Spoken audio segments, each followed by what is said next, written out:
ओम शांति। अव्यक्त महावाक्य। योग अभ्यास के लिए भिन्न भिन्न स्थितियाँ। साक्षी दृष्टा स्थिति। साक्षी दृष्टा अर्थात न्यारा होकर हर एक के पाठ को देखना, शरीर से न्यारे होकर कर्मेंद्रियों से कर्म कराते स्वयं को इस ड्रामा के अंदर विशेष पाठधारी समझकर पाठ बजाना, यही साक्षी दृष्टा स्थिति है। मैं साक्षी दृष्टा हूँ, इस स्मृति से ही समर्थि आ जाती है, और जिसके पास समर्थि है उसकी स्वस्थिति को कोई भी परिस्थिति डगमग नहीं कर सकती। उन्हें परीक्षाएं एक खेल अनुभव होती हैं। वे किसी भी प्रकार का नया दृश्य व आश्चर्यजनक दृश्य देखते मुरझाते नहीं। तूफानों को भी ड्रामा का तोहफा समझ, स्वभाव संस्कारों की टक्कर को आगे बढ़ने का आधार समझ, माया को परखते हुए सहज पार कर लेते हैं। साक्षी दृष्टा की स्थिति की सीट पर बैठकर हर दृश्य देखने व निर्णय करने से बहुत मज़ा आता है। भय नहीं लगता, जैसे कि अनेक बार देखी हुई सीन फिर से देख रहे हैं। वह वायुमंडल को भी डबल लाइट बना देते हैं। उन्हें पहाड़ समान पेपर राई के समान अनुभव होता है।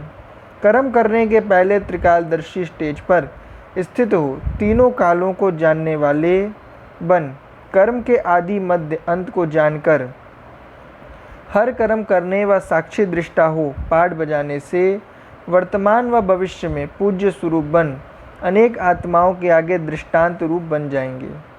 साक्षी दृष्टा बन कर्म करने से कोई भी कर्म के बंधन में कर्म बंधनी आत्मा नहीं बनेंगे। कर्म का फल श्रेष्ठ होने के कारण कर्म संबंध में आएंगे, बंधन में नहीं। सदा कर्म करते हुए भी न्यारे और बाप के प्यारे अनुभव करेंगे। ऐसी न्यारी और प्यारी आत्माएं अभी भी अनेक आत्माओं के सामने दृष्टांत अर्थात एग्जाम्पल बनते हैं, जिसको देखकर अनेक आत्माएं स्वयं भी कर्मयोगी बन जाती हैं। साक्षी दृष्टा की स्थिति और साथीपन की विशेषता से ड्रामा के हर पार्ट बजाने से टेंशन मुक्त बन जाते हैं। कभी किसी भी बात में क्या और क्यों का प्रश्न नहीं उठता। यह क्या और क्यों के प्रश्न ही टेंशन पैदा करते हैं। लेकिन संगम युगी श्रेष्ठ पाठधारी नॉलेजफुल आत्माएं जो साक्षी दृष्टा स्थिति बना लेती हैं, वह सब बातों को जानने के कारण निश्चिंत रहती हैं, टेंशन में नहीं आती।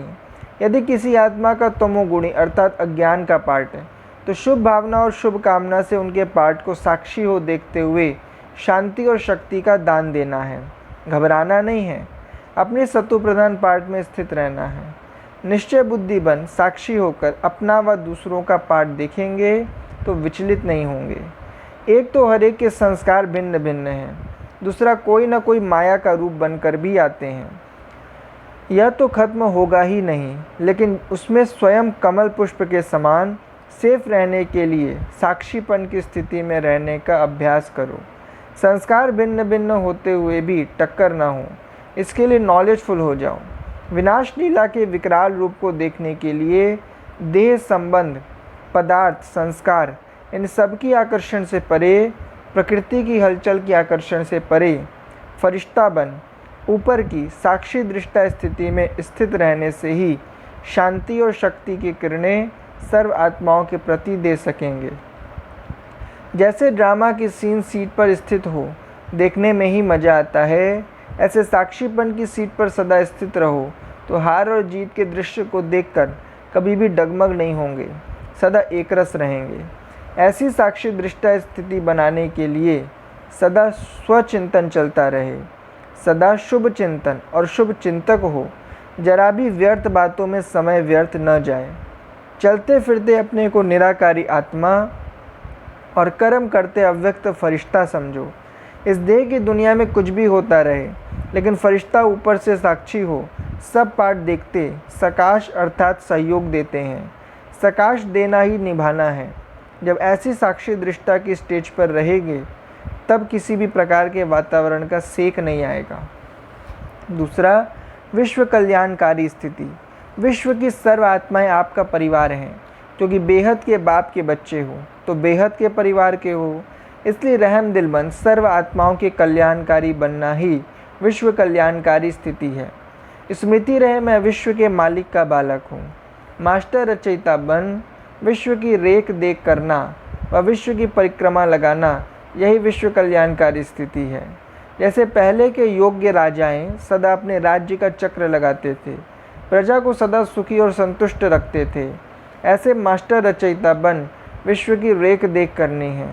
विश्व कल्याणकारी बच्चे स्वप्न में भी फ्री नहीं हो सकते, उन्हें स्वप्न में भी सेवा ही दिखाई देगी। जो दिन रात सेवा में बिजी रहते हैं, उन्हें स्वप्न में भी कई नई नई बातें, सेवा के प्लान व तरीके दिखाई देते हैं। विश्व कल्याणकारी का अर्थ ही है विश्व के आधार मूर्त। वे कभी अलबेले नहीं हो सकते। जैसे बाप के आगे स्वयं को समर्पण करते हो, वैसे अपना समय और सर्व प्राप्तियाँ, ज्ञान, गुण और शक्तियाँ विश्व की सेवार्थ समर्पण करो।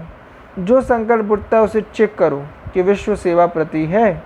जब सेवा प्रति स्वयं को संपूर्ण समर्पण करेंगे, तब विश्व कल्याणकारी स्थिति में स्थित हो सकेंगे।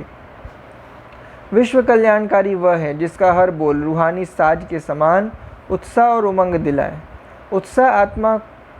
उदास आत्मा खुशी में नाचने लगे, जिसका हर कर्म चरित्र के समान गायन योग्य हो।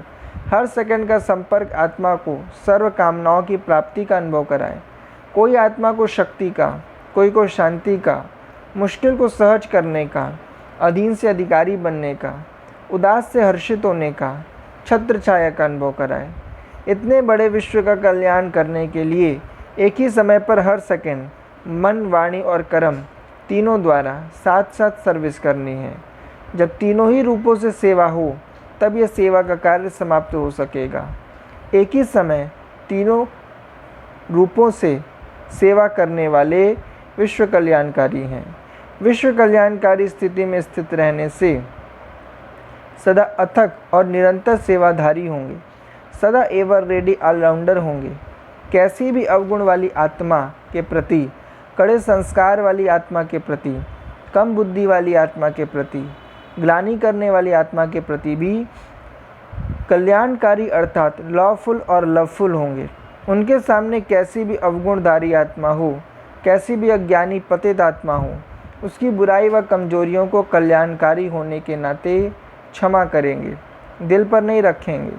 जैसे बाप के संकल्प व बोल में, नयनों में सदा ही कल्याण की भावना व शुभ कामना भरी हुई है, ऐसे चाहे कोई भी काम कर रहे हो, हद की प्रवृत्ति को, अथवा कोई भी सेवा केंद्र चलाने अर्थ निमित्त हो, लेकिन अंदर सदा विश्व कल्याण की भावना भरी हुई हो। सदा सामने विश्व की सर्व आत्माएं मर्ज हों।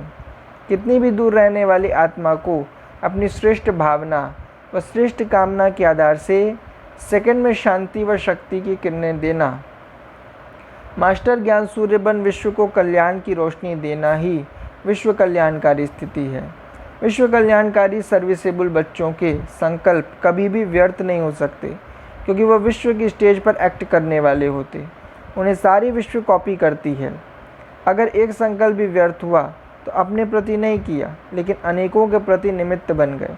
जैसे आपको सेवा के लिफ्ट की गिफ्ट मिलती है, अनेकों की सेवा का शेयर मिल जाता है, वैसे अगर कोई ऐसा कार्य करते हो तो अनेकों को व्यर्थ सिखाने के निमित्त भी बन जाते हो, इसलिए व्यर्थ का खाता समाप्त हो। विश्व कल्याणकारी स्थिति बनाने के लिए पहले स्व कल्याण सैंपल के रूप में दिखाओ। मधुरता और नम्रता का गुण पहले स्वयं धारण करो। विश्व कल्याण करने के लिए प्रत्यक्ष प्रमाण की आवश्यकता है। जो बोलते हो वह प्रैक्टिकल स्वरूप में देखो।